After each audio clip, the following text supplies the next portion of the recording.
Story jam में आपका स्वागत है। आज का स्टोरी जैम मेरे लिए बहुत ख़ास है क्योंकि आज स्टोरी जैम का 100वां एपिसोड है। पिछले 2 सालों से लगभग हर हफ्ते आपको एक कहानी सुनाती आ रही हूँ। इन कहानियों ने मुझे बहुत कुछ दिया। ये कभी मेरी आशाओं के कांपते दीप बनी तो कभी मेरे दुखते हृदय पर मलहम। विचारों और भावनाओं के उलझे धागों को सुलझाने में इन कहानियों के पात्रों ने मेरी बहुत मदद की। इन कहानियों के लेखकों को मेरा बहुत बहुत धन्यवाद। और धन्यवाद आपका भी जो इस लंबी घुमावदार डगर पर मेरे हमराही बने। आज की कहानी कुछ ऐसी कि जिसे हम बचपन से कहानी की डेफिनेशन, परिभाषा मानते आए हैं, क्योंकि इस कहानी में है एक राजा, एक रानी और एक चतुर चोर। भारत के शेक्सपियर कहलाने वाले लेखक विजयदान देथा की फितरती चोर।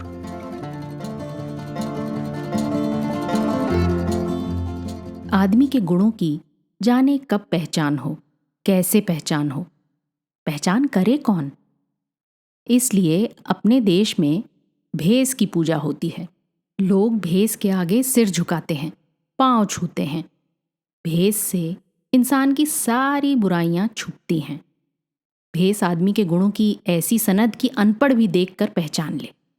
अमूमन काहिल, निखट्टू, निकम्मे भगवा भेस धारण करते हैं ताकि भीख आसानी से मिले। कोई इस भेस के जरिए ठगाई करता है। इससे आसान कमाई और कोई नहीं। ऐसे ठगों के लिए भेस बिना पैसों का धंधा है। जब तक भेस की पूजा करने वाले मौजूद हैं तब तक इस धंधे में बरकत ही बरकत है। बहुत से अकच्छ, लुच्चे, लफंगे भेस की ओट में मनचाहा ऐश करते हैं। बहुत से दुख और आफत के मारे भेस की शरण लेते हैं। ऐसे दुखियारों के लिए भेस सुख शांति की छांव है। कई पंथों के सूक्ष्म जालों में उलझे भेस के बहाने धर्म की लीक पीटते हैं। इसलिए घुटी दवाई और मुंडी खोपड़ी का कोई एतबार नहीं। सच्चे ज्ञानियों को भेस से संतोख नहीं होता। बरसों पहले एक गांव में एक ऐसे ही भेसधारी महात्मा ने धूनी जमाई। साथ में हट्टे कट्टे सुंद मुष्टंड चेलों की टोली, अनपढ़ अबूझ और गंवार लोग, तिस पर भगवान, आत्मा, परमात्मा और मोक्ष में अमिट आस्था। ठगने के लिए ऐसी जाहिल भीड़ और कहाँ मिलेगी। बिना जाने बूझे चरणों में शीश नवाने वालों को मुंडने में ज्यादा अकल की जरूरत नहीं पड़ती। दिया सिर हिलाकर पतंगों को कितना मना करता है, पर वो नहीं मानते। उस भेसधारी महात्मा को पिछले कई बरसों से भेस और धर्म का ऐसा ही चस्का लगा हुआ था। ज्यों-ज्यों वो लोगों से कहता कि वे आकर अपना समय नष्ट ना करें, त्यों-त्यों लोग और ज्यादा आते। चेला बनाने के लिए वो बार बार मना करता, तब भी उसके आसन पर चेला बनने वालों का तांता लगा रहता। वो बार बार कहता, भले आदमियों, मैं कोई सिद्ध नहीं, इस भेस का रंग मुझे भा गया बस। सच मानो और कोई बात नहीं, मैं तो रमता जोगी हूं। पांव में चक्र है, इसलिए ठौर ठौर भटकना पड़ता है। तुम अपना काम करते हो और मैं अपना। जब मैं तुम्हारे काम में विघ्न नहीं डालता तो तुम मेरे काम में विघ्न क्यों डालते हो। ऐसी बातें सुनकर जो मान जाए वो भगत कैसा। चेला बनने के लिए 5 लग गई, 1 जाए और 21 आए। ऐसे पूजनीय महात्मा के दर्शन बड़े सुभाग से होते हैं। उस महात्मा की एक और खासियत थी कि वो किसी को चेला मुंडने से पहले उससे कोई चीज जरूर छुड़वाता था। किसी ने बैंगन छोड़ा, किसी ने प्याज, किसी ने तोरी, किसी ने कद्दू तो किसी ने ककड़ी। कईयों ने दूध, दही और अमचूर से परहेज की सौगंध खाई। किसी ने कहा कि वो रात को खाना नहीं खाएगा। किसी ने दूसरों के शामिल नहीं खाने का प्रण लिया। किसी ने नमकीन छोड़ा तो किसी ने मीठा। पर तंबाकू, भांग, गांजा, अफीम और दारू मांस छोड़ने वाले बहुत कम मिले। उस गांव में एक नामी चोर रहता था। वो रात में अपने काम पर जाता था और दिन में सोता था। चेला मुंडने का इतना शोर सुना तो उसके पाँव में भी चींटियां लगी। एक दिन सोते सोते ही उसे महात्मा से चुगल करने की सूझी। ऐन दोपहर को वो आंखें मसलकर उठा और सीधे महात्मा के आसन जा धमका। उस वक्त चेलों की भीड़ कुछ कम थी। महात्मा के पैर छूकर बोला, मुझे भी अपना चेला बनाइए। महात्मा ने कहा, मेरा प्रण तो तू जानता ही होगा। कुछ छोड़ने की प्रतिज्ञा किए बिना मैं किसी को अपना चेला नहीं बनाता। किसी को अपना गुरु ना बनाने की प्रतिज्ञा करूं तो क्या आप मुझे अपना चेला बनाएंगे? हजारों चेले मुंडे पर ऐसे सिर फिरे से कभी पाला नहीं पड़ा। उसे लगा जैसे किसी ने उसके मुंह पर सूखा जूता दे मारा हो। पर वो भी कम चतुर नहीं था। यूं ऐरे गैरों से मात खा ले तो हो चुका। अगले ही पल आपा संभाल मुस्कुराने की चेष्टा करते हुए बोला, बेटे, फिर तुझे चेला बनने की जरूरत ही क्या है? मेरी जरूरत मैं जानता हूं। बहुतों ने तो फकत एक ही चीज छोड़ी, पर मैं आपके सामने 4 चीजें छोड़ता हूं। पहली, कभी रानी की खाट पर नहीं चढ़ूंगा। सोने के थाल में खाना नहीं खाऊंगा। सोने के हौदे पर हाथी की सवारी नहीं करूंगा। और चौथी बात, सबसे बड़ी, कि इस जन्म में कभी राजा नहीं बनूंगा। अब तो चेला मुंडने की कृपा करें। महात्मा जल भुनकर राख हो गया। पर करता क्या? मरखनी से मरखनी भैंस भी पघाने पर खूंटे से बंधी रहती है। फिर वो इस भेस के दायरे से बाहर कैसे निकलता? पर इसे सबक तो सिखाना ही होगा। क्रोध करने से तो उल्टा उसका ही अहित होगा। जबरन मुस्कुराते हुए बोला, तेरी जोड़ का कोई चेला आज तक नहीं बना। तेरा गुरु होने का मुझे गर्व होगा। ये 4 बातें तूने अपनी इच्छा से छोड़ी, एक मेरे कहे से भी छोड़। क्यों नहीं? आप फरमाइए तो जरूर छोड़ूंगा। आपका आदेश हो तो सांस लेना छोड़ दूं, फिर भी मरूं नहीं। ये शिष्य तो निराला है। उसके ललाट में बल पड़ गए। गुस्सा तो ऐसा आया कि चंडाल को यहीं प्रतिज्ञा दिलाए। पर लोग क्या सोचेंगे? अभी तो बरसों ये ढोंग चलाना है, अभी भोगा क्या? सिर्फ धुनी तपाई है।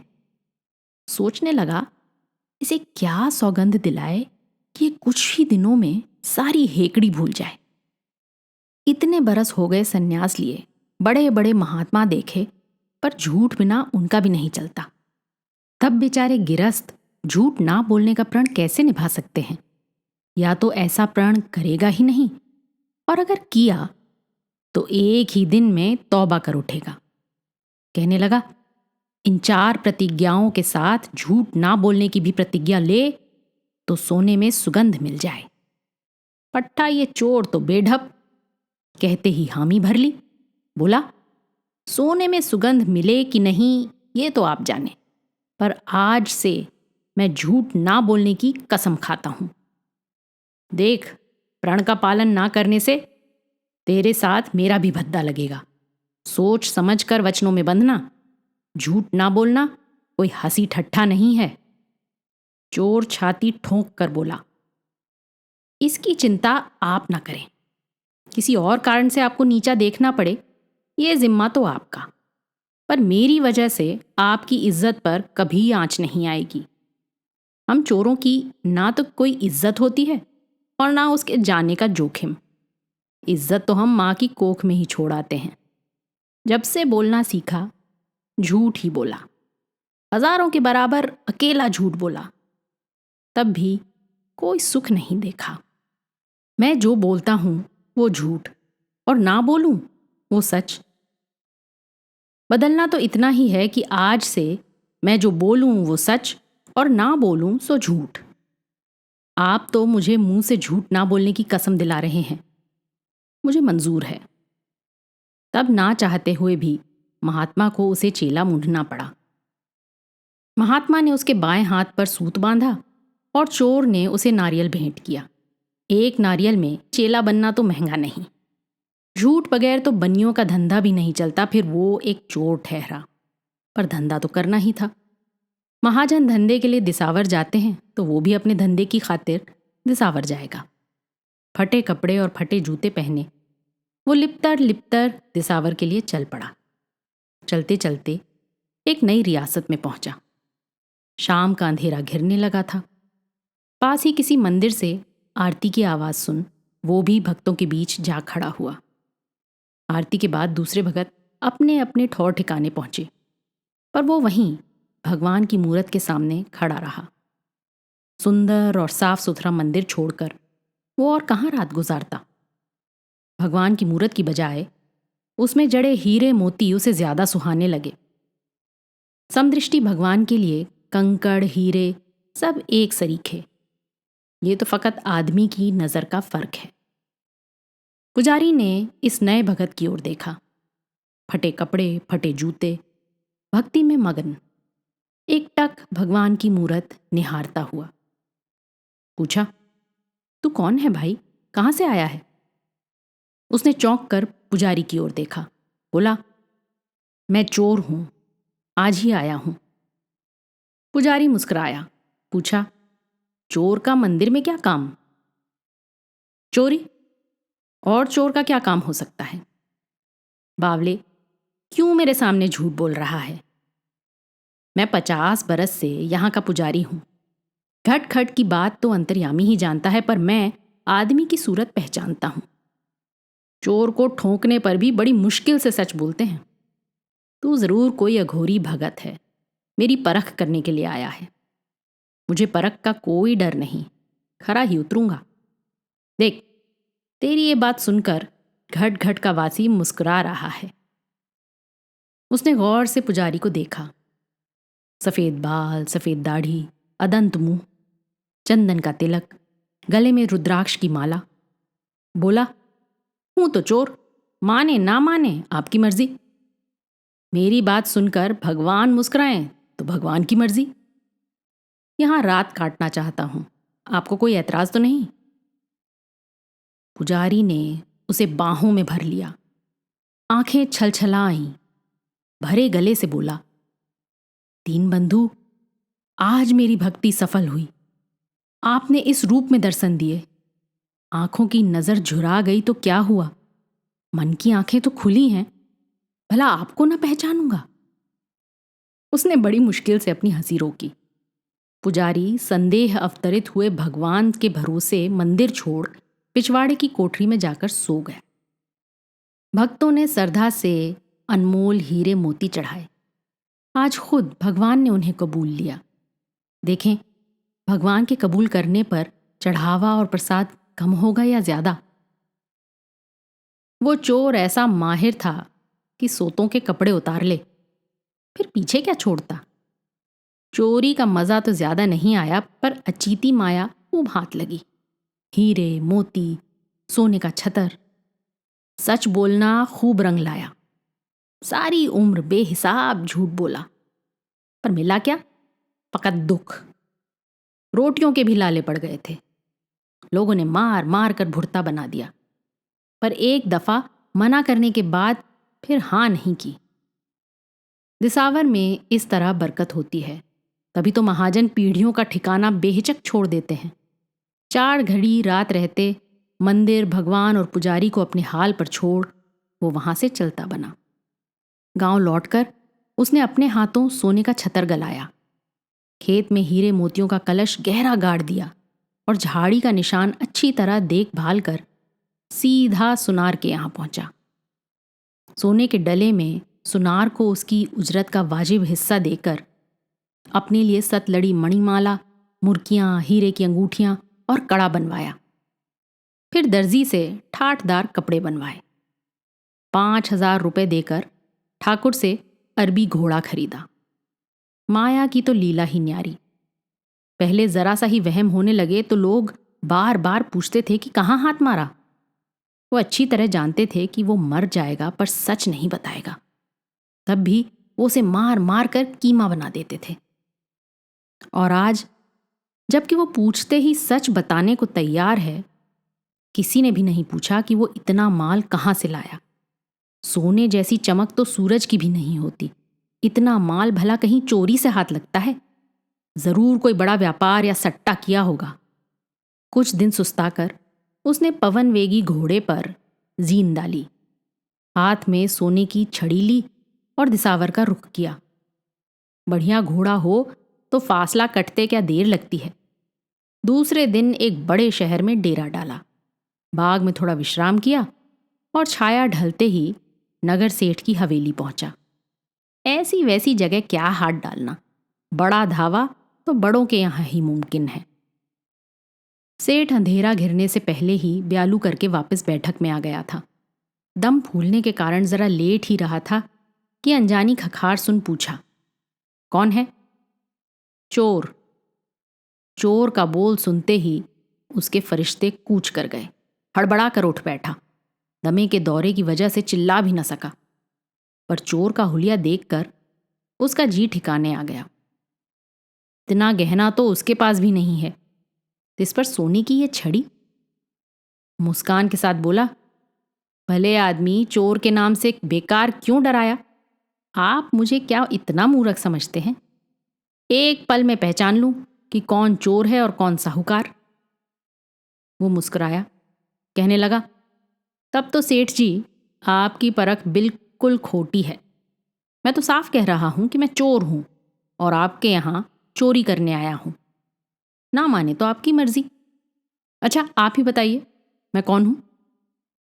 सेठ उसका हाथ खींचते हुए कहने लगा, यहां मेरे पास बैठिए। दर्शन तो आज ही हुए, पर नाम इतना सुना है कि देखते ही पहचान गया। आंखें कुछ कमजोर हो गईं, इसलिए इतनी देर लगी। आप बुरा ना माने। फिर सेठ ने उसे ऊपर से नीचे तक देखा, उसके गहने देखे। ऐसे खरे सोने को छूने की क्या जरूरत? मुस्कुराते हुए बोला, आप हैं उज्जैन के सबसे बड़े जौहरी। भला मैंने क्या गुनाह किया जो आपने इस गरीब की पेठी की ओर मुंह ही नहीं किया? खैर, आज मेहर की ये बहुत है।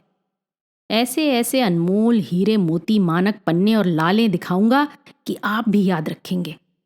शेषनाग की असली मणियां आपको और कहीं नहीं मिलेंगी।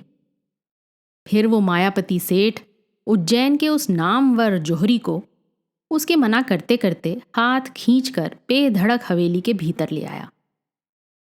तीनों तिजोरियां खोलकर मशाल के उजाले में एक से एक बढ़कर बेजोड़ जवाहरात बताते हुए कहने लगा, अभी तो फकत एक निगाह डाल लें, परख तो कल दिन के उजाले में ही होगी। मुझे मोल बताने की जरूरत नहीं। आप गमछे में बांधकर जो भी दाम दे देंगे मुझे मंजूर है। मुझसे ज्यादा तो आप इनकी कीमत जानते हैं। सूरज को क्या दिया दिखाना। शायद पूरी रकम पास ना होने से आप संकोच कर रहे हैं। अरे मैं इतना मलेच्छ नहीं हूं। 6 महीने में रकम पहुंचा दीजिएगा। जो नगीने पसंद आए ले पधारें। चोरी के माल में पसंद नापसंद कैसी, आपके कहने की जरूरत नहीं। पीछे एक भी नहीं छोड़ूंगा। आपने दिखा दिए, वरना मुझे ढूंढने में जरा परेशानी होती। इसके लिए जरूर आपका एहसान मानूंगा। सेठ जोर से हंसा, हंसते हंसते ही बोला, अभी तक फकत सुना ही था कि आपकी जरा हंसी ठिठोली की आदत है। आज खुद देख लिया। सेठ ने ज्यादा मुनहार की तो उज्जैन का वो जौहरी रातवासे के लिए वहीं रुक गया। सेठ ने 32 पकवान बनाकर चांदी के थाल में खुद परोसगारी की। जौहरी अपने हिसाब से चांदी की चौकी, चांदी के थाल और सोने की कटोरियों के ठिकाने का पता लगाता रहा। सेठ काफी जल्दी उठता था, पर जौहरी उससे भी 2 घड़ी पहले उठा और बाग में बंधे घोड़े को एड़ लगाई। सेठ ने पलंग के पास जाकर देखा तो पलंग खाली। जोर जोर से पुकारा भी, पर जवाब में फकत घोड़े की टापें सुनाई दी। वो ये सोचकर बाट जोहता रहा कि यहीं कहीं घूमने गए होंगे, अभी लौट आएंगे। पर उसे ना लौटना था, ना लौटा। सवेरे सूरज उगने पर नगर सेठ की हवेली में अंधेरा छा गया। हाय तौबा मचाते हुए सेठ ने राजा की फरियाद की, पर सारी बात सुनकर राजा ने चोर का पीछा किए जाने से साफ मना कर दिया। उल्टे सेठ को फटकारा कि जब बेचारे चोर ने बार बार कहा कि वो चोर है, तो उसने भरोसा क्यों नहीं किया? ऐसे सत्यवादी चोर को तो इनाम मिलना चाहिए। ये सुनकर सेठ की रही सही सुध-बुध भी जाती रही। चंडाल ने सोने के नाम पर तुस भी न छोड़ा। उधर माया खोकर सेठ का बुरा हाल था और इधर माया पाकर चोर का बुरा हाल था। बार बार सोचता कि इतनी माया का क्या करे। दोनों हाथों से रात दिन उलीचे तब भी खत्म ना हो। फिर एक आदमी की जरूरतें होती ही कितनी हैं। रहने के लिए बढ़िया तिमंजली हवेली बनवा ली, दूध दही के लिए गायें, तबेले में अच्छी नस्ल के 5-7 घोड़े, घर में कपड़े लत्ते बासन बर्तन और बिस्तर तो पहले से ही जरूरत से ज्यादा थे। वक्त बेवक्त सुख दुख में गरीब गुरबों की मदद भी काफी करता था। जो भी हवेली पर आया उसे हाथ से जवाब दिया, जबान से नहीं। सराय और प्याऊ के नाम पर अच्छा खासा धर्मादा भी निकाला। पर अपने कदीमी और पुश्तैनी धंधे के अलावा कभी किसी दूसरे धंधे के लिए मन नहीं ललचाया। भला इस धंधे का क्या मुकाबला। पहले तो इसकी लकब ही नहीं आई, फकत हड्डियां ही हड्डियां तुड़वाईं। दोनों वक्त पेट भरना ही मुश्किल था। धंधा तो अब भी वो ही है, पर लोग बाग कितनी इज्जत करते हैं, जी हुजूरी करते हैं। किसी माई के लाल ने ये नहीं पूछा कि इतनी दौलत कहां से आई। अब मालूम हुआ कि चोरी डाका जुर्म नहीं, जुर्म है गरीबी। गरीबी सबसे बड़ा गुनाह है। धन की तो लीला ही न्यारी। इसके छतर तले सारे गुनाह, सारे पाप और सारे जुल्म छुप जाते हैं। अब रियासत के खजाने में चोरी करे तो मन को थोड़ा संतोष हो। धन तो जरूरत से ज्यादा है, पर यूं हाथ पर हाथ धरे कैसे बैठा रहे, अपना हुनर कैसे छोड़े। वही घोड़ा, वही पहनावा और वही सोने की छड़ी। किले की 4 दीवारी के बाहर पहरेदारों ने रोका। आप कौन हैं और किस काम से पधारे हैं? उसने घोड़े पर बैठे बैठे ही जवाब दिया, मैं चोर हूं और रियासत के खजाने में चोरी करने जा रहा हूं। रोक सको तो रोक लो। पहचान तो पहले ही लिया था, इसलिए अदब से पेश आए। चोरों के और ऐसे ठाठ। चोर होता तो छुप कर ना आता। ये तो घोड़े से ही नहीं उतरा। राजसी लिबास, कीमती गहने, शानदार अरबी घोड़ा, जरूर कोई राजवंशी है। हाथ जोड़कर अर्ज किया, हुजूर, हमारी क्या जुर्रत जो आपको रोकने की गुस्ताखी करें। कोई हुक्म हो तो फरमाइए। 4 दीवारी के भीतर जाने पर सदर दरवाजा आया। पहरेदारों ने झुककर खम्मा घड़ी की। वो आगे बढ़ गया। 7वीं पोल पर कड़ा पहरा था। हाथ जोड़कर कहा, राजा जी को अर्ज किए बिना आगे जाने की सख्त मनाही है। आप श्रीमुख से कुछ फरमाएं तो हम जाकर अरदास करें। आप कौन हैं और किस काम से पधारे हैं? मैं चोर हूं और रियासत के खजाने में चोरी करने जा रहा हूं। तुम और तुम्हारे राजा जी रोक सको तो रोक लो, मन में मत रखना। पहरेदार मन ही मन डर गए कि उनके रोकने और पूछताछ से नाराज हो गए। नए दीवान जी की सुन रहे थे, शायद वो ही हों, वरना ऐसे ठाट बाट और किसके हो सकते हैं। कोहनियों तक हाथ जोड़कर बोले, भूल हो गई सरकार, माफी बख्शें। हमारी क्या जुर्रत आपको रोकने की गुस्ताखी करें। वो मुस्कुराकर आगे बढ़ गया। पहरेदारों ने समझा कि उन्हें माफ कर दिया। उसके बाद उसने ठेठ खजाने के सामने जाकर ही घोड़ा रोका। खजांची घोड़े की हिनहिनाहट सुनकर बाहर आया। हाथ जोड़कर बोला, हुजूर को पहचाना नहीं? उसने कहा, पहले देखे बिना पहचानने का रिवाज भी तो नहीं है। मैं चोर हूं और खजाने में चोरी करने आया हूं। खजांची तुरंत समझ गया कि ये नए दीवान जी हैं, खजाने का मुआयना करने पधारे हैं। ना पहचानने से चिढ़ गए, इसलिए टेढ़ी बातें कर रहे हैं। अब ये चाकरी तो गई। थर थर कांपते हुए बोला, गरीब परवर अंधा और अनजान एक सा होता है। ढलती उम्र के कारण नजर भी जरा कमजोर है। ये कहकर खजांची ने कमर में बंधी चाबियां खोलकर नए दीवान जी के सामने की। उसकी मनचाही हुई। चाबियां लेकर निसंग अंदर चला गया। खजांची घबराया हुआ बाहर ही खड़ा रहा। उसके पास धन की तो कमी थी नहीं, फकत रियासत के खजाने में चोरी का नाम करना था। सो चुनकर 5 मोती जेब के हवाले किए और चाबियां वापस खजांची को सौंप दी। वापस जाते हुए उसे किसी ने नहीं रोका।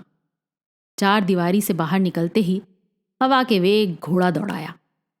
पहरेदार घोड़े के खुरों से उड़ती खेह देखते रहे और बात ही बात में वो आंखों से ओझल हो गया। ठप्पा लगाने से पहले खजांची ने एक बार फिर खजाना संभाला। 5 मोती कम, कहीं गिनने में गलती तो नहीं हो गई। दोबारा गिना, तिबारा गिना, 5 मोती कम थे तो कैसे पूरे होते? अरे वो सचमुच चोर था। भगवान जाने राजा क्या दंड दें। चिल्लाने का इरादा किया ही था कि एक समझदारी की बात सूझी। सोचा, चोरी तो हो गई, सारा इल्जाम चोर के मत्थे ही मढ़ा जाएगा। चोरों का क्या विश्वास। वैसे ही 5 मोती अपनी अंटी में खोंस लिए। फिर जोर से चिल्लाया, चोर चोर चोर। किले के कारिंदे और सिपाही ऐसे ही मौके के इंतजार में रहते हैं। चोर चोर की गुहार सुनते ही चारों ओर से दौड़ आए। देखते देखते खजाने के चारों ओर गुलगपाड़ा मच गया। सब इकट्ठे होकर राजा के पास गए। खजांची सारा वाकया सुनाकर रोते रोते बोला, अन्नदाता, अगर चोर इस तरह रईसी लिबास पहनकर रियासत के खजाने में दिन दहाड़े और सरेआम छाती ठोक कर आने लगे तो खुद भगवान भी रखवाली नहीं कर सकता। मेरी तो औकात ही क्या। पहरेदारों ने खजांची की ताईद की, हाथ जोड़कर बोले, माई बाप, अब ये चाकरी हमसे नहीं होगी। अगर बड़े लोग चोरी करने लगे तो रखवाली का जिम्मा कौन लेगा? और उस पर खुलेआम कहते जाना कि चोर है और राजा के खजाने में चोरी करने जा रहे हैं, रोक सको तो रोक लो। अन्नदाता, चोरी का ये बिल्कुल नया तरीका है। चोर तो गरीब होते हैं, बड़े लोगों को चोरी करने पर भी चोर कौन कहता है? हुजूर, बड़े डाकू लुटेरे तो राजा कहलाते हैं, उन्हें डाकू कौन कहे? जो कहे उसका सिर कलम ना कर दे। वो राजा तो सिंहासन की शोभा मात्र था। राजकाज और न्याय अन्याय के मसलों को ज्यादा समझता नहीं था। उल्लू की तरह सबकी बात चुपचाप सुन लेता, पर कोई जवाब देते नहीं बनता था। राजकाज का सारा काम रानी संभालती थी। वो बेहद होशियार थी। सारी बात सुनकर बोली, इसमें तुम लोगों का कोई कसूर नहीं। तुम्हारी जगह अगर दीवान जी होते तो भी उस पर शक नहीं करते। खैर, पीती सो गई। पर चोर का पकड़ा जाना बहुत जरूरी है, वरना हुकूमत का डर कौन मानेगा। ये तो चोर की मेहरबानी थी कि समूचा खजाना हाथ लगने पर भी वो फकत 10 मोती ले गया। अगर वो सारा खजाना ले जाता तो उसे रोकने वाला कौन था? जाओ, जहां कहीं भी हो उसे पकड़कर मेरे सामने लाओ, चाहे वो 7वें पाताल में ही क्यों ना छुपा हो। ये रियासत की इज्जत का सवाल है। रानी का आदेश मिलते ही चौतरफ सिपाही दौड़ गए। घोड़े की खोज पहचानने वाले पागी सीधे उसकी हवेली पहुंचे। वो आराम से अपनी मेड़ी में सो रहा था। हलचल सुनकर बाहर आया। सिपाहियों ने फौरन पहचान लिया कि ये कल वाला ही घुड़सवार है, पर चेहरे पर डर की शिकन तक नहीं। ये कैसी अनहोनी। पूछते ही जुर्म कबूल कर लिया। कहा, भले आदमियों, इतनी जहमत उठाने की क्या जरूरत थी? मैंने तो पहले ही कह दिया था कि मैं चोर हूं और रियासत के खजाने में चोरी करने जा रहा हूं। चलने को कहते ही वो बेखौफ उसी घोड़े पर बैठकर उनके साथ हो लिया। ऐसा चोर तो ना देखा और ना सुना। किले में पहुंचते ही शोर मच गया कि चोर पकड़ा गया, चोर पकड़ा गया। रानी के आदेश से दरबार लगा। ऐसे नामी और निराले चोर को देखने के लिए दरबार खचाखच भर गया। आखिर में राजा आया और चुपचाप रानी के बगल में सिंहासन पर बैठ गया। लोगों का इतना जमघट देखकर उसे बेहद ताज्जुब हुआ। कहीं तिल रखने की भी जगह नहीं थी। रानी के चेहरे की ओर देखते हुए बोला, एक चोर को देखने के लिए इतनी भीड़? हमारे दर्शनों के लिए इससे चौथाई लोग भी कभी नहीं आए। ये तो राजा बनने के लायक है। रानी ने आंख का इशारा किया तो राजा होठों तक आए बोलों को वापस निकल गया। कभी चोर को देखकर मुस्कुराता और कभी दरबारियों और रियाया को देखकर। रानी ने ध्यान से देखा कि पूरे दरबार में कोई इतना खूबसूरत नहीं है जो चोर के मुकाबले में टिक सके। पकड़े जाने के बावजूद चेहरे पर शिकन नहीं। उसे सहसा विश्वास नहीं हुआ। फिर पूछा, सच बता, तेरे सारे गुनाह माफ हैं, तू है कौन? बार बार एक ही सवाल का जवाब देते देते उसे तैश आ गया। सोने की छड़ी हिलाते हुए जोर से बोला, मैं कितनी बार कहूं कि मैं चोर हूं, चोर। सभी को होशियार करके खजाने में चोरी करने गया था। कितने मोती चुराए? 5। अब रानी खजांची से मुखातिब हुई। बोली, तुम तो कह रहे थे कि 10 मोती चोरी हुए हैं। खजांची ने हाथ जोड़कर अर्ज किया, अन्नदाता, चोरों का क्या भरोसा, ये सरासर झूठ बोल रहा है। चोर ने कहा, मैंने तो जो बात थी सच सच बता दी। चोरी भले ही करूं, पर झूठ नहीं बोलने की मैंने कसम खा रखी है। छठे मोती को छुआ तक नहीं। रानी को चोर की बात 16 आने सही लगी। खजांची की शक्ल देखते ही उसके मन की बात ताड़ गई। कड़क कर बोली, खजांची बिल्कुल झूठ बोल रहा है। दीवान जी, आप फौरन 4 सिपाही लेकर जाओ और खजांची के घर की तलाशी लो। खजांची के चेहरे पर हवाइयां उड़ने लगीं। अदेर इकबाल कर लिया। घर से मोती लाकर कांपते हाथों से दीवान के हवाले कर दिए। लोगों के अचरज की सीमा न रही। इस चोर ने तो बड़े बड़े दयानतदारों को मात कर दिया। चोर का गुरु भी रियाया के बीच बैठा था। चेले की दिलेरी देखकर उसका सीना फूल गया। खड़े होकर फक्र के साथ अर्ज किया, हुजूर, ये मेरा चेला है और मैं इसका गुरु। मैंने ही इसे झूठ ना बोलने की सौगंध दिलाई थी। सच, मुझे भी उस दिन ये विश्वास नहीं था कि ये इस तरह अपनी प्रतिज्ञा निभाएगा। चेले हों तो ऐसे। ये सुनकर रानी की खुशी और बढ़ गई। दीवान से कहा, इस चोर की सच्चाई पर मैं बहुत खुश हुई। ये 5 मोती इसे इनायत कर दो। पर चोर ने रानी की इस इनायत को कबूल नहीं किया। बोला, मैं कोई बामन नहीं जो बख्शीश के लिए हाथ फैलाऊं। एक नाकुच चोर, किसी को सपने में इल्म नहीं था कि भरे दरबार में रानी की बख्शीश को इस तरह ठुकरा देगा। चारों ओर सन्नाटा छा गया। रानी को गुस्सा आने पर शेर भी उससे नजर नहीं मिला सकता था। उसकी खीज होने पर बख्शीश की जगह फांसी मिलना मामूली बात है। बेवकूफ शायद रानी का स्वभाव नहीं जानता। रानी को गुस्सा तो ऐसा आया कि इसी वक्त इसका सिर कलम करवा दे। पर दूसरे ही पल खौलते गुस्से को दबाकर फीकी हंसी हंसते हुए बोली, मैं जानती थी कि इस उल्टी खोपड़ी के चोर की जबान से यही बात निकलेगी। फिर दीवान को आदेश दिया, ये 10 मोती इसके गुरु को दे दो। इन्होंने ही तो इसे झूठ ना बोलने की कसम दिलाई थी। सचमुच वो चोर तो एकदम उल्टी खोपड़ी का था। निसंक बोला, 5 मोती तो मेरी कमाई के हैं। किसे दूं किसे ना दूं ये मेरी मर्जी। इस बार दीवान अपने आप को रोक ना सका। तमतमा कर बोला, चंडाल की जबान बहुत ज्यादा बढ़ गई है। हुजूर की मेहर का बेजा फायदा उठाकर कभी से बक पक किए जा रहा है। चोरी और सीना जोरी। रियासत के खजाने से सरेआम चोरी करके ले गया और बेशरम कहता है कि उसकी कमाई के हैं। चोर मुस्कान के साथ कहने लगा, दीवान जी क्यों नाहक गुस्सा हो रहे हैं। हम सभी खाली मुट्ठी आते हैं और खाली मुट्ठी ही चले जाते हैं। अपना कहने को तो ये शरीर भी नहीं है। जिसका जितना वश चलता है वो उतनी ही दौलत अपने कब्जे में करता है।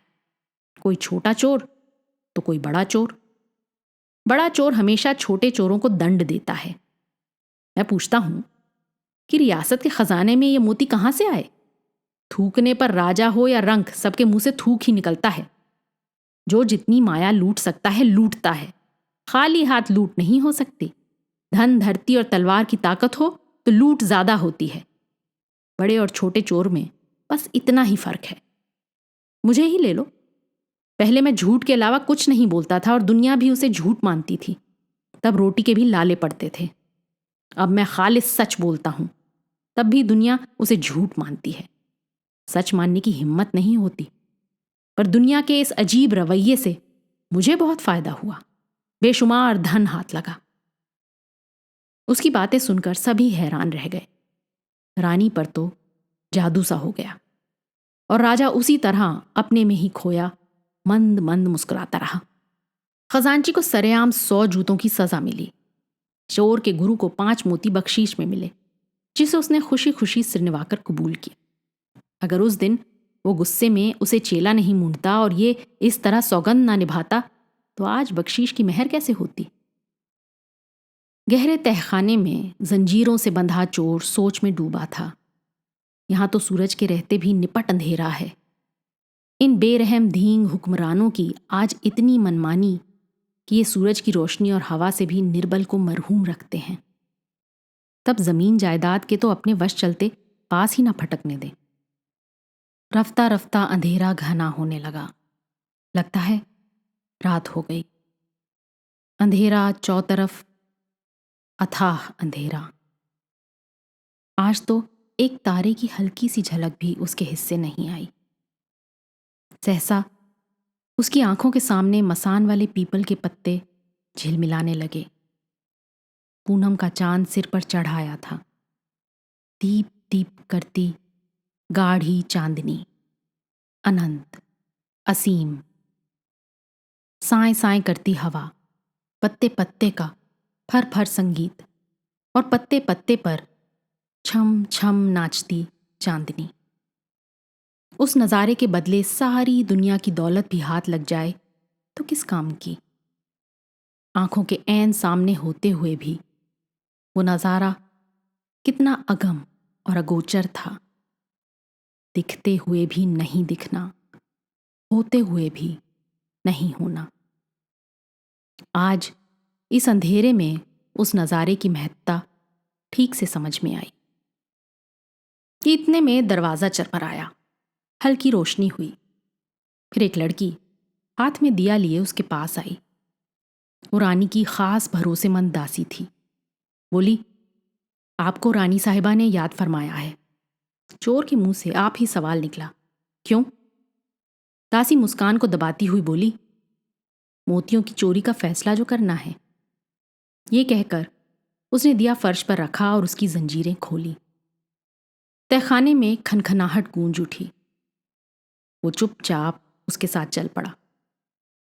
बाहर निकलते ही उसने देखा तेरस के चांद की धवल चांदनी चारों दिशाओं में एक सरीखी छाई थी।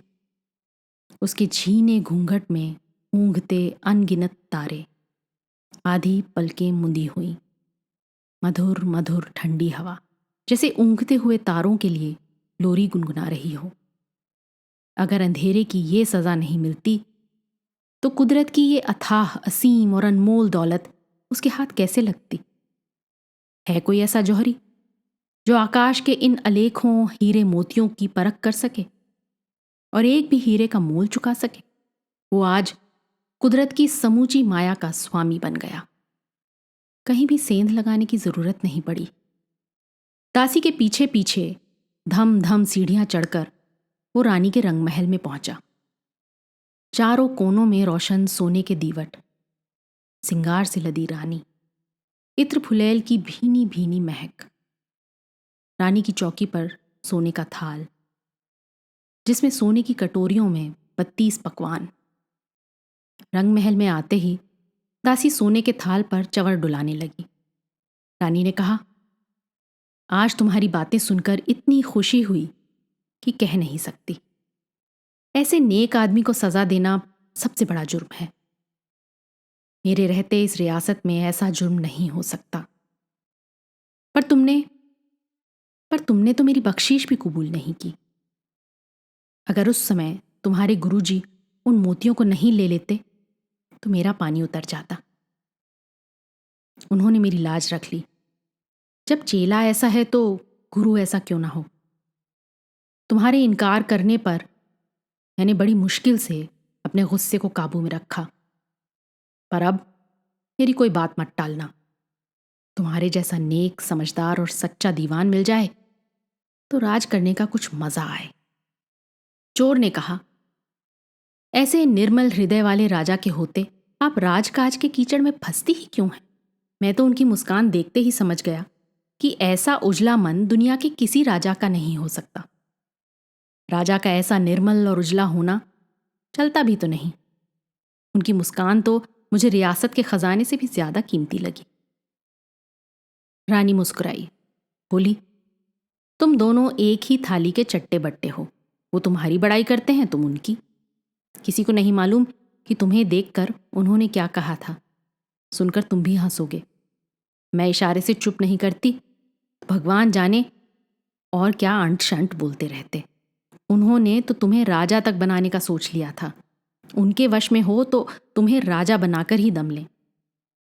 मैं भी जानती हूं कि इस रियासत के इतिहास में आज तक इतने लोग इकट्ठे नहीं हुए, पर कोरी भीड़ से क्या होता है। लेकिन उन्होंने भीड़ देखकर अपना भोलापन दर्शाया ही। बोले कि जिस राजा के लिए इससे चौथाई भीड़ भी नहीं होती, उसे ये सिंहासन शोभा नहीं देता। जिसे देखने के लिए इतने लोग इकट्ठे हुए हों, उसे ही राजा होना चाहिए। देख लिया अपने राजा का मन, ये तो बच्चे की तरह भोले और अबूझ हैं। चोर बोला, नहीं, मैं आपकी ये बात नहीं मानता। बड़े से बड़े चक्रवर्ती राजा का सिंहासन इतना दूभर नहीं है, पर ऐसे राजा तो बिरले ही मिलते हैं। आप तकदीर वाली हैं कि आप ऐसे राजा की रानी हैं। फिर सोने के थाल की ओर देखकर उसने ताज्जुब से पूछा, आधी रात होने को आई और अभी तक हुजूर ने थाल नहीं आरोगा? दासी मुस्कुराते हुए बोली, ये थाल तो आपके लिए सजा है। चोर तेजी से बोला, मेरे लिए? मैंने तो सोने के थाल में ना खाने की कसम ले रखी है, पर मेरे लिए इतनी खातिरदारी की जरूरत क्या थी? देखकर भी विश्वास नहीं होता कि एक अदने चोर की इतनी आवभगत। मैं तो हथेली में सूखे टुकड़े खाता रहता हूं। ऐसा खाना मुझे नहीं पचता, और ना ही सारी उम्र धुतकारे हुए चोर के गले ये इज्जत उतरती है। किसी के हाथ वहीं तहखाने में 2 टुकड़े भिजवा देती, मैं उन्हें भी 32 पकवान मान लेता। रानी बेहद होशियार थी। बात संवारते हुए बोली, हीरे की कीमत जौहरी ही जानता है। बेचारे मेमार उसमें और कंकड़ों में फर्क क्या जाने। आदमी को उसके लायक इज्जत ना देना सरासर जुल्म है। आप जैसा नेक सारी रियासत में कोई नहीं है। ऐसे आदमी की कदर ना करना एक रानी को शोभा नहीं देता। इस दासी से पूछ लो। मैंने तो यहां तक किया है कि देव झूलनी 11 के दिन ठाकुर जी की तरह तुम्हारी झांकी निकालूं, हाथी पर सोने के हौदे बिठाकर चवर डुलाते हुए तुम्हारी सवारी गली गली घुमाऊं। ये सुनते ही चोर को हंसी आ गई। उसे हंसते देख रानी चुप हो गई। हंसी रुकने पर कहने लगा, मेरी बात पर आपको यकीन ना हो तो गुरुजी से पूछ लीजिएगा। सोने के हौदे पर ना चढ़ने की भी मैंने कसम खा रखी है। मेरा नसीब। उस दिन क्या सोचकर इन बातों की तालाक की और आज ये ही सामने आई, और मैं एक ना कुछ चोर आपके मुंह पर ही मना कर रहा हूं। फकत गुरुजी के चुहल करने के लिए मैंने अनहोनी बातों की सौगंध खा ली थी। अगर उस दिन सपने में भी इस संयोग की आस होती तो हरगिज इन प्रतिज्ञाओं में नहीं फंसता। पर अब पछताने से क्या फायदा। अब तो मरकर भी प्रण तोड़ नहीं सकता। मैं माफी चाहता हूं। बुरी लोगों का मान करने का ये गुण तो आप ही में देखा। ये गुण के देवताओं में भी नहीं मिलता। मेरी सच्चाई की आपने इतनी कद्र की, उम्र भर एहसानमंद रहूंगा। चोरी तो मेरा हुनर है, पर मैं गुण चोर नहीं हूं। उसकी बातों से रानी का मन बाग बाग हो गया। रानी ने दासी को देखा और दासी ने रानी को। रानी की आंखों में हृदय का लहराता ज्वर नजर आया तो वो उसके बगैर कहे ही बाहर चली गई, और रानी दरवाजा भिड़ाकर चोर के पास आई। उसकी आंखों में आंखें डालकर बोली, चोर तो सोए हुओं के सपनों का भी पता लगा लेते हैं, और तुम इतने अबूझ कि जबान से कहने पर भी मेरे मन की बात नहीं समझे। मैंने ये सब किस लिए किया? तुम्हें कुछ इल्म भी है? अभी तुमने कहा कि तुम गुण चोर नहीं हो। इससे अच्छा मौका और कब आएगा? इस सेज को अब और मत तड़पाओ। ये कब से हमारा इंतजार कर रही है। बात पूरी होने से पहले ही रानी ने उसका हाथ पकड़ा तो उसे ऐसा लगा जैसे कोई नागिन उसकी कलाई से लिपट गई हो। रोम रोम में झुरझुरी दौड़ गई। झटके से हाथ छुड़ाया, कहने लगा, हंसने से आप नाराज होंगी इसलिए होठों पर आई हंसी को रोक कर कह रहा हूं, पर असलियत तो बतानी ही होगी। वाकई मैंने रानी की खाट पर ना चढ़ने की कसम खा रखी है। बिफरी हुई नागिन ऊंचे सुर में बोली, बेवकूफ, रानियों की खाट नहीं सोने के पलंग होते हैं। पर मतलब एक ही है। रानी के कलेजे से गोया तीर पार हो गया। अब इस पत्थर को कैसे समझाए? वास्तव में पत्थर होता तो वो भी समझ जाता। ये इंसान होकर भी पत्थर बन गया है। क्या करे? उसका चेहरा फक हो गया, जैसे उसकी देह का समूचा खून निचुड़ गया हो। इंसान की कोई भी कमजोरी रानी से छुपी नहीं थी। उसने आखिरी तीर छोड़ा, बोली, अभी आपने कहा था कि राजा जी इंसान नहीं देवता हैं। तब ऐसे देवता का धरती पर नहीं, देवलोक में राज होना चाहिए। उन्हें देवलोक पहुंचाने और आपको यहां का राजा बनाने का जिम्मा मेरा। आपको सिंहासन पर बैठने की तकलीफ तो करनी ही पड़ेगी। इसके बाद आपको कोई और जोखिम उठाने की जरूरत नहीं होगी। रानी होकर आपके पांव पड़ती हूं, मुझे और मत जलाओ। एक एक शब्द स्पष्ट सुनकर भी उसे इस बात पर लेश मात्र भी विश्वास नहीं हुआ। तहखाने के अंधेरे में लेटा कहीं कोई सपना तो नहीं देख रहा है। आंखें मसलकर इधर उधर गौर से देखा। सचमुच रानी का रंग महल, चारों कोनों में जगमगाते सोने के दीवट, सोने का पलंग और उसके पांव पकड़कर बैठी रानी। झिझक कर पांव छुड़ाए, बांह थामकर उसे पलंग पर बिठाया, बोला, देश की मालकिन होकर आप ये क्या पागलपन कर रही हैं? मैं मरते दम तक झूठ नहीं बोलूंगा। मैंने तो इस बात की भी कसम ले रखी है कि कभी किसी राज्य का राजा नहीं बनूंगा। कर्महीन के फूटे भाग को विधाता भी नहीं बदल सकता। देश की मालकिन तो आज दर दर की भिखारिन हो गई। सिसकते हुए बोली, मेरे लाख जतन करने पर भी ना आपका भाग बदला न मेरा। मैंने तो अपने वश चलते कोई कसर नहीं रखी। आप नहीं माने उसका तो मैं क्या करती। आप मान जाते तो किसी का कोई कसूर नहीं था, पर अब सारा कसूर मेरा ही माना जाएगा। आपसे अगर कोई पूछे तो हरगिज आज की रात का भेद मत बताना। मेरी आबरू अब आपके होठों में बंद है। चोर ने कहा, पर मेरे गुरुजी ने ही तो मुझे झूठ ना बोलने की कसम दिला रखी है। मैं झूठ कैसे बोल सकता हूं? ये सुनते ही रानी तमतमा कर पलंग से उठ खड़ी हुई, मानो नागिन की पूंछ पर पांव पड़ा हो।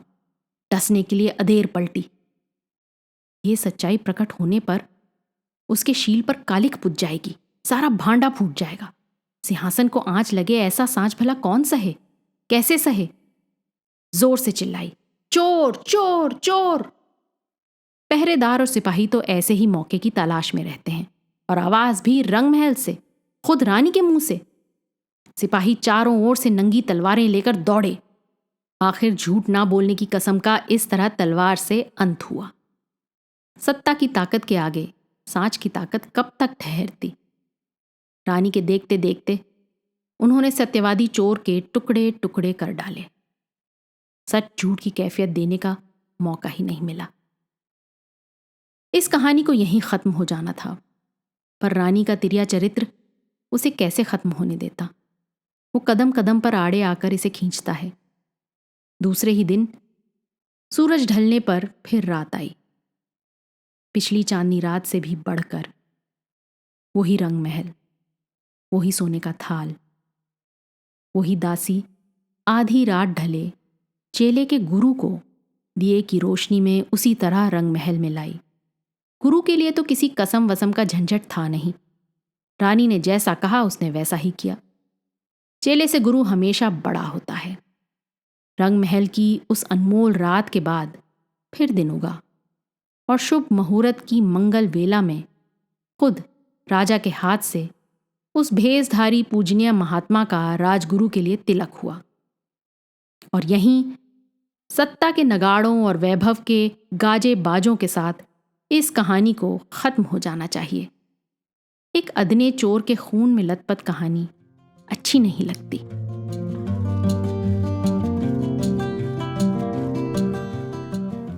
आज की कहानी आपको कैसी लगी अपने कमेंट्स ज़रूर लिखिएगा। साथ ही सब्सक्राइब कीजिएगा। आपके फैमिली और फ्रेंड्स में आप जैसे ही कहानियों के शौकीन कदरदान और हैं, उन्हें ये कहानी व्हाट्सएप पर फॉरवर्ड करें। अगली बार फिर मिलेंगे एक और कहानी, लेख या कविता के साथ। तब तक अलविदा।